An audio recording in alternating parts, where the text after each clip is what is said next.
یم عجیز ستا بنده ستا غلام کبریا ستا کرم ستا احسان ما معاف کړي الله. السلام علیکم ورحمت الله وبرکاته. قاری عبدالخالق د لغمان ولایت څخه سلامونه را لیږلي او د سلام نه وروسته لیکلي چې زه 3 پوښتنې لرم. لومړنۍ پوښتنه مې دا ده چې د خور او لور په میراث کې حق شته او که نه،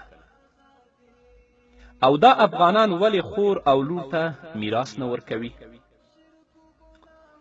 او دوهمه پوښتنه مې دا ده چې ولور په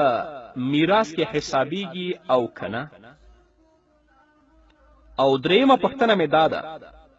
چې د بدل نکاح صحیح ده او که نه. په دې اړه پوره معلومات راکړئ. د لومړنۍ پوښتنې په ځواب کې دې باید ووایم الله رب العزت په 4مه سپاره کې په سورة نساء کې په 11 آیت کې فرمایي یوصیکم الله فی اولادکم للذکر مثل حظ الانثیین. کلک حکم درکوي تاسو ته الله تعالی په باره د میراث د اولاد ستاسو کې د نارینه دپاره په شان د برخې د 2 زنانو ده. یعنې که 3 روپۍ وي، یو خور وي یو ورور وي، دا 2 روپۍ به ورور ته ورکول کیږي، 1 روپۍ به خور ته ورکول کیږي. علامه قفال لیکي چې عیسی په اصل کې رسولو ته ویل کیږي، او علامه زجاج وایي چې عیسی دلته په معنا د فرض کولو ده،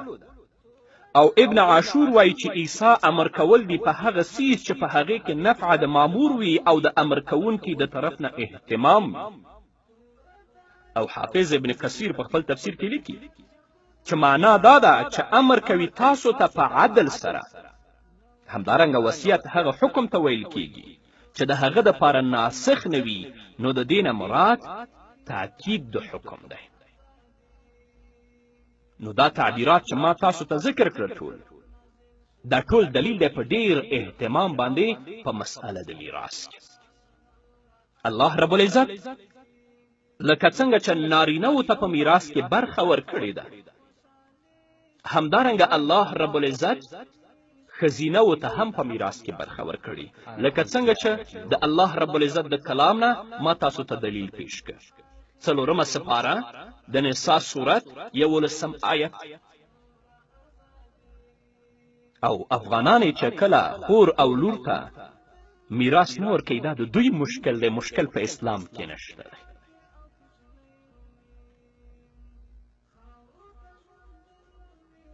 دا زمونږ مشکل دی چې د الله رب العزت په حکمونو باندې عمل نه کوو. دا زمونږ مشکل دی چې موږ د دنیا حرص پسې اخیستی یو. دا زمونږ مشکل دی چې نارینه ته د اولاد په سترګه ګورو او ښځینه ته د اولاد په سترګه نه ګورو. دا زمونږ مشکل دی، او څوک یې چې نه ورکوي هغه به د الله رب العزت په حضور کې ځواب وایي. که پلار په خپل ژوند کې خپل ملکیت تقسیموي،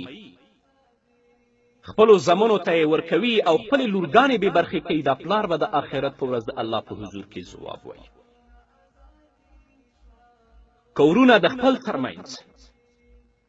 د خپل د پلار جایداد تقسیموي او خویندو ته پکې حصه نه ورکوي، دا ورونه به د الله رب العزت په حضور کې جواب ورکوي. او کم چې دوی د خویندو حصې لاندې کړي دي، خېټې پې اچولي دي، د دې مال او د دې جایداد نه به دوی په خپل ژوند کې خیر هم ونه ویني. او د دویمې پوښتنې په ځواب کې دې باید ووایم چې ولور په میراث کې څوک نشي حسابولی. که یوه خور یو ځای کې واده کیږي،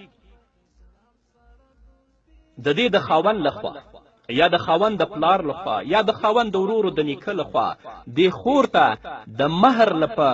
په نوم باندې یو څه پیسې ورکول کیږي، دا د همدغې خور حق دی. په دې کې نه پلار حق لري، په دې کې نه خاوند حق لري، په دې کې نه ورور حق لري، په دې کې نه تره و نیکه حق لري، نه مور حق لري. دا د همدغې خور حق دی. بیا د دې خور خوښه ده چې ځان ته یې ساتي، کې خاوند ته بخي او کې پلار ته بخي، کې مور ته بخي. په تاسف سره باید ووایم چې نن ورځ زمونږ خویندې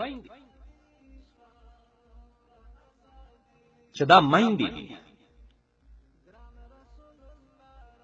دا موږ او تاسو د اسلام په زانګو کې زنګوي ډېر د عزت او د شرف څښتنانې دي د حیوان په څیر په دې باندې قیمت ایښودل کیږي او خرڅول کیږي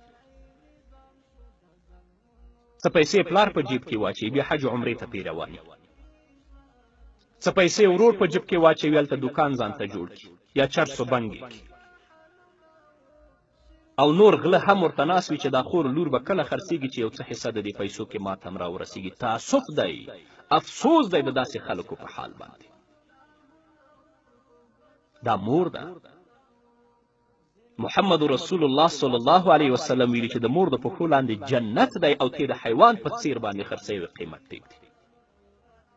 هو مهر د خور حق دی د هغې خپله خوښه ده تی په جیب کې نشي اچولی چې تی په جیب کې واچي او چاته یې نه ورکوي او د درېیمې پوښتنې په ځواب کې دې باید ووایم چې پیغمبر علیه الصلاة والسلام فرمایلي دي چې د شغار نکاح په اسلام کې نشته شغار دې ته ویل کیږي چې یوه جنۍ د بلې جنۍ په مهر کې وټاکل شي دوه کورنۍ دي خپل منځ کې دوستیانې کوي هغوی یوه لور دې ته ورکوي او دا کورنۍ هغو ته ورکوي دا د هغې په مهر کې ټاکل کیږي او هغه د دې په مهر کې ټاکل کیږي ځانګړی مهر هیڅ یوه خور نه لري دا نکاح په اسلام کې صحیح نه ده او نشته